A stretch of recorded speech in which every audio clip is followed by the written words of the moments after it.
Il-Ministru għall-Affarijiet Barranin u Ewropej u l-Kummerċ u ċ-Chairperson in Office tal-Organizzazzjoni għas-Sigurtà u l-Kooperazzjoni fl-Ewropa, l-OSCE, Ian Borg, iltaqa' mal-President tas-Serbja Aleksandar Vučić u uffiċjali oħra għoljin tal-Gvern fi żjara ta' ġurnata f'Belgrad fis-Serbja stess.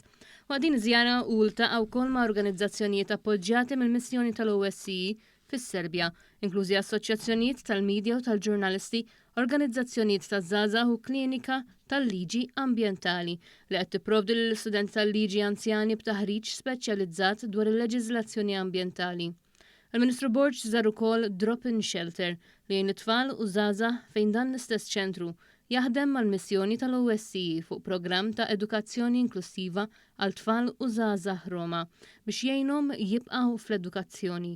Il-Ministru Borg qal li din hi t-tieni żjara tiegħu bħala chairperson tal-OSCE u l-ewwel waħda fost 3 pajjiżi oħrajn li se jkun qed iżur fil-jiem li ġejjin. Din hija t-tieni żjara tiegħi bħala chairperson tal-OSCE.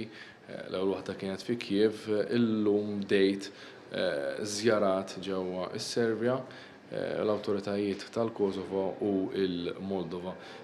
3 postijiet importanti.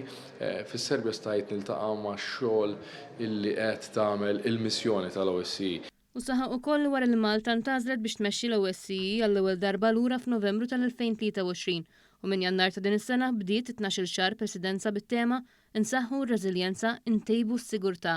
Malta qiegħda minn ta' quddiem biex iżżomm ir-reżiljenza u s-sigurtà fir-reġjun. Matul dawn il-laqgħat tennejna l-prijoritajiet tagħna għal din il-Presidenza illi Malta qiegħda tassumi mingħajr ma kien mistenni iżda b'impenn kbir. B'impenn kbir fejn qed nafsu fuq ir-reżiljenza, qed nafsu fuq is-sigurtà għan-nies tar-reġjun kollu.